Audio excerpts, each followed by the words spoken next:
The following is a News 7 Black History Special, Black Slaves, Red Masters. Hello everyone, I'm Sam Ford. Earlier this month in our 7 Inside Reports, I took a personal journey to look at a largely unknown chapter of black history when my ancestors and thousands of other blacks were slaves, not of the whites, but of the Indians. Well, a lot of people responded who'd missed some of the segments and who wanted to know more about the subject. So today you'll see it all and more, and get your pencils. At the end we'll have not a test, but an address and phone number where you can get more information.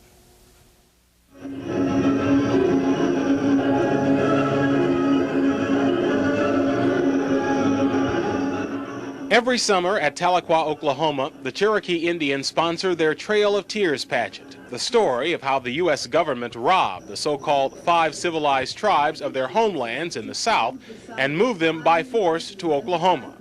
They don't tell about the thousands of blacks the tribes brought with them, their slaves. My mammy and pappy belonged to a part Cherokee named W.P. Thompson when I was born. The woman reading is my sister, Elaine Ford Staton, but the words are those of our great-grandmother, Phyllis Thompson Pettit, whose Georgia-born parents were brought by the Cherokees over the trail.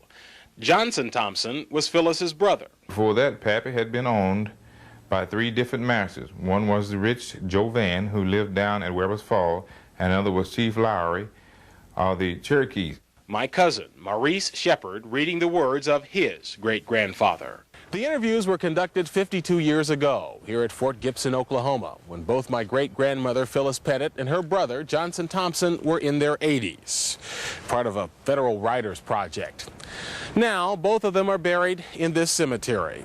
But after I read their words, I was set on a mission to find out how my family became slaves of the Indians. I learned that beginning with the administration of George Washington, it was the policy of the U.S. government to civilize the Indians by teaching them modern farming techniques. To adopt agricultural practices that patterned after the whites, and one of those in the South was slave trade. I don't ever talk about it very much because I think it's a very shameful part of Cherokee history, and so I've purposely avoided involving myself in that whole issue.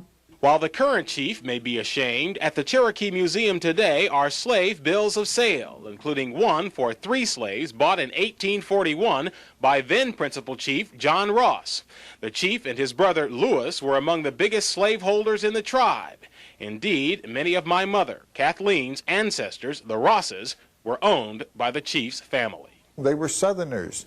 They adopted Southern institutions, Southern dress, Southern black slavery. But one characteristic they did not like was Southern greed for their land.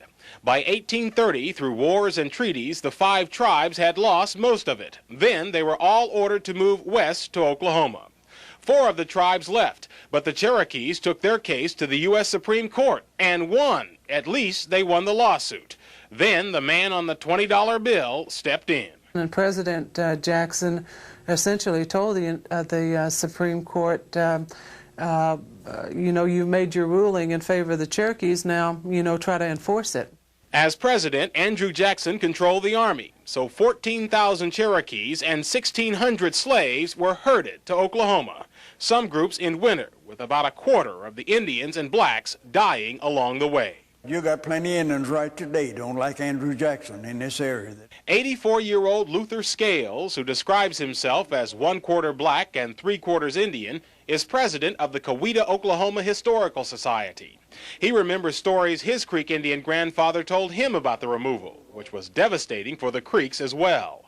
He said the roughest part of it was crossing the Mississippi River in a boat. How so? Well, man, the Mississippi River, do you know down there in Arkansas and Mississippi, when you're talking about a mile across, mile or so across the river. And then in a boat, as swift as that water's running, well, you got problems. Once in Oklahoma, the slaves were put to work, raising cotton, building the new nations. The Merle home, which still stands outside Tahlequah, Oklahoma, was built by the Cherokees' black slaves. And should you think the Indians were much kinder masters than the whites, listen to Granny Phyllis's words in the interview about my great-grandfather. My husband was George Pettit. He tell me his mammy was sold away from him when he was a little boy. He looked down a long lane after her just as long as he could see her and cried after her. He went down to the big road and sat down by his mammy's barefoot tracks in the sand and sat there until it got dark, and then he come on back to the quarters.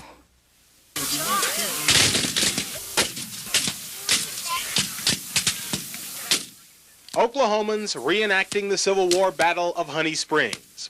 When it actually occurred, this was the Creek Nation in Indian Territory, slave territory, in which all of the 5 civilized tribes had signed treaties supporting the South. And the battle actually looked much like something out of the movie Glory, except it wasn't the 54th Massachusetts, but the 1st Kansas Colored Regiment that saved the day. Because of fear of attacks from nearby Kansas, many Indian slave owners fled south. I can just remember when Master John Harnish took us to Texas.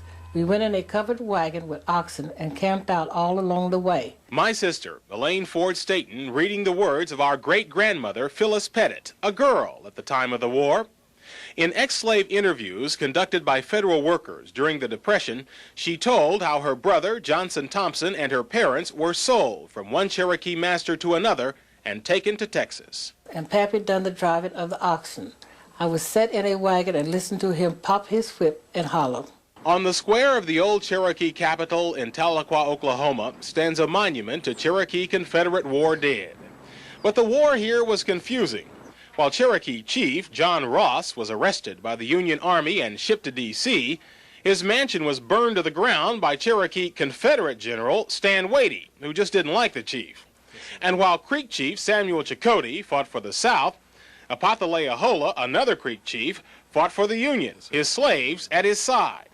In any event, when the war was over, the tribes who'd all signed Confederate treaties were in trouble. The United States government informed the 5 civilized tribes that all previous treaties are null and void. And the first thing to be accomplished is to sign a peace treaty. The new treaties meant the Indians lost more land. And since this wasn't legally considered the United States, Abraham Lincoln's Emancipation Proclamation had not covered Indian slaves, so the treaty said they had to be freed. One of the things the federal government required in those treaties was that these tribes adopt the blacks as equal members of the tribe, their former slaves. One day, old Master stayed after he ate breakfast, and when us Negroes come in to eat, he said, "After today, I ain't your master anymore. You all as free as I am. We just stand and look and don't know what to say about it." The words of her brother, Johnson Thompson, read by his great-grandson, Maurice Shepard. Pappy wanted to go back to his mother when the war was over and the slaves were freed. He made a deal with Dave Mounts, a white man who was moving into the Indian country, to drive for him.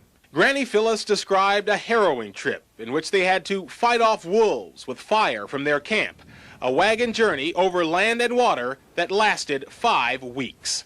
When we would come to a river, we would cross ferry boats, but me and brother rode on a bed in the back of the wagon, and when we were crossing a river, Father would make us lie down and wouldn't let us look out. He was afraid we would fall out in the river. Finally, they arrived back to Fort Gibson in northeastern Oklahoma, where their father's mother was working as a cook for the U.S. soldiers. My grandma, Phyllis Harnish, was the mother of the Colored Baptist Church on 4 Mile Branch, east of Fort Gibson. She organized the church and was head of it as long as she lived. Since the Cherokee tribe owned all the land, as new Cherokee citizens, the family merely picked a spot. After Granny Phyllis Pettit married, her first child was my grandmother, Lutetia, whose 3rd child was my dad, Sammy. Pettits and Fords still own this land today.